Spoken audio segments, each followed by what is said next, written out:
ಸುಮಾರು 1975 ಇಸ್ವಿಯಲ್ಲೇ ನಮ್ಮ ಅಜ್ಜನವರಿಗೆ ಇದು ಖಾತೆ ಆದಂಥ ಒಂದು ಜಮೀನು. ಆಗ್ಲಿಂದನೇ ಆ ಜಮೀನಿಗೆ ನಾವು ಏನು ರೋಡ್ ಇತ್ತಲ್ಲಿ ಚೆನ್ನಪ್ಪಕಟ್ಟೆ ಅಂತ ಫಸ್ಟ್ ಒಂದು ಕಟ್ಟೆ ಇತ್ತು. ಆ ಕಟ್ಟೆ ಪಕ್ಕದಲ್ಲೇ 30 ಅಡಿ ರೋಡ್ ಇತ್ತು. ಆ 30 ಅಡಿ ರೋಡಲ್ಲೇ ನಾವು ಆ ಜಮೀನಿಗೆ ಹೋಗುವಂಥ ಈಗ ಒಂದು ಟ್ಯಾಕ್ಟರ್ ಓಡಿಸೋದಿರ್ಬೋದು, ದನಗಳನ್ನ ಕಟ್ಟಾಕೋದಿರ್ಬೋದು, ಎಲ್ಲ ಮೇವು ಎಲ್ಲನೂ ಕೂಡ ಊಟ ಆಗಿ ಏನೇ ತೊಗೊಂಡು ಆ ರೋಡಿನ ಮೂಲಕನೇ ನಾವು ಓಡಾಡ್ತಿದ್ವಿ. ಈಗ ಏಕಾಏಕಿ ಏನು 1984ರಿಂದ ಆ ರೋಡೇ ಕಾಣೆಯಾಗಿದೆ. ಅಂದರೆ ಯಾರೋ ಕೆಲವರು ಬಲಾಢ್ಯ ವ್ಯಕ್ತಿಗಳು ಆ ರೋಡನ್ನೇ ಪುರಸಭೆಗೆ ಸಂಬಂಧಪಟ್ಟಂಥ ರೋಡನ್ನು ತಮ್ಮ ಹಿಡಿತಕ್ಕೆ ವಶಪಡಿಸ್ಕೊಂಡು ಅವರೇ ಖಾತೆ ಮಾಡಿಸ್ಕೊಂಡು ಅವರಂತೆ ಆಗಿದೆ. ಇವಾಗ ಅದನ್ನು ಕೇಳಕ್ಕೆ ಹೋದರೆ ಇಲ್ಲ ರೋಡ್ ಇಲ್ಲ ಅಂತೆಲ್ಲ ಹೇಳ್ತಾ ಇದ್ದಾರೆ.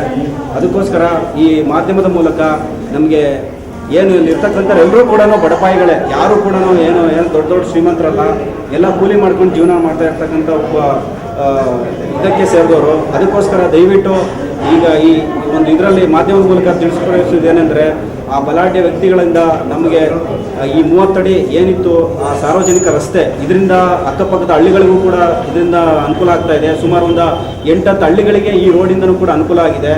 ಇದರಿಂದ ಸಾರ್ವಜನಿಕರು ಕೂಡ ಈ ಅರ್ಜಿನ ಅಧ್ಯಕ್ಷರಿಗಾಗಿರ್ಬೋದು, ಪುರಸಭೆಗಾಗಿರ್ಬೋದು, ಪ್ರತಿಯೊಬ್ಬರಿಗೂ ಕೂಡ ಅರ್ಜಿನ ಕೊಟ್ಟು ಆ ಸಾರ್ವಜನಿಕ ರಸ್ತೆನ ಬಿಡಿಸ್ಕೊಡಿ ಅಂತ ಹೇಳಿ ಕೇಳೋಕ್ಕೆ ಇವತ್ತು ಈ ತಮಟೆ ಚಾಮೆನೆಲ್ಲ ಹಾಕೊಂಡು ತಮಟೆ ಒಂದು ಇದ್ರ ಪ್ರತಿಭಟನೆ ಮೂಲಕ ಎಲ್ಲರೂ ಕೂಡ ಸಾರ್ವಜನಿಕರು ಆಗಮಿಸಿದ್ದಾರೆ, ಸಂಬಂಧಪಟ್ಟಂಥ ಎಲ್ಲ ಜನರು ಕೂಡ ಆಗಮಿಸಿದ್ದಾರೆ. ನಮ್ಮೆಲ್ಲರಿಗೂ ಕೂಡ ನ್ಯಾಯ ದೊರಕಿಸಬೇಕು.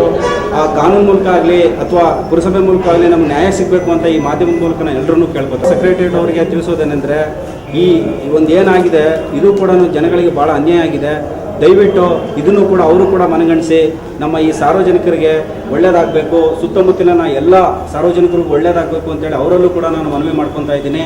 ಇದನ್ನು ದಯವಿಟ್ಟು ಇದೇ ರೀತಿ ಮುಂದುವರೆದ್ರೆ ನಮ್ಮ ಏನು ಈ ವೆಬ್ ಚಾನಲ್ ಇದೆ, ಈ www.jwala news ಚಾನಲ್ ಮೂಲಕ ಪ್ರಧಾನಮಂತ್ರಿಗಳಿಗೂ ಕೂಡ ಈ ಮೆಸೇಜನ್ನು ಹೋಗುವಂಥ ಸಾಧ್ಯತೆಗಳಿರೋದ್ರಿಂದ ಇದರ ಕ್ರಮ ತುಂಬ ಬಲಿಷ್ಠವಾಗಿ ಮುಂದೆ ಪ್ರತಿಭಟನೆ ಮೂಲಕ ಬಲಿಷ್ಠವಾಗಿ ಆಗೋದ್ರಿಂದ ಈ ವಿಷಯ ಡೈರೆಕ್ಟಾಗಿ ಸನ್ಮಾನ್ಯ ಮೋದಿಯವ್ರಿಗೂ ಕೂಡ ತಲುಪೋದ್ರಿಂದ ದಯವಿಟ್ಟು ಇದ್ರ ಬಗ್ಗೆ ಅಷ್ಟೊಂದು ದೂರ ಹೋಗ್ದಿರಾ ದಯವಿಟ್ಟು ಇದಕ್ಕೆ ಸಂಬಂಧಪಟ್ಟವ್ರು ಯಾರೇ ಆಗಿರ್ಬೋದು ಅವರ ಬಂದು ಈ ಸಾರ್ವಜನಿಕರಿಗೆ ಏನಿದೆ ಈ ಸಮಾಜದ ತುಳಿತಕ್ಕೆ ಒಳಪಟ್ಟಿರ್ತಕ್ಕಂಥ ಜನಾಂಗ ಏನಿದೆ ಅವರಿಗೆ ಇಂಡೈರೆಕ್ಟ್ ಆಗಿ ಮಾಡ್ತಾ ಇರ್ತಕ್ಕಂಥ ಈ ದ್ರೋಹ ದಯವಿಟ್ಟು ಇದು ಬಹಳ ದೊಡ್ಡದಾಗ್ದಿರಾ ಇಡೀ ಇಂಡಿಯಾಗೆ ಕೂಡ ಗೊತ್ತಾಗೋ ರೀತಿಯಲ್ಲಿ ಇಡೀ ವರ್ಲ್ಡೇ ನೋಡುವಂಥದ್ದು ಈ ವೆಬ್ ಚಾನಲಲ್ಲಿ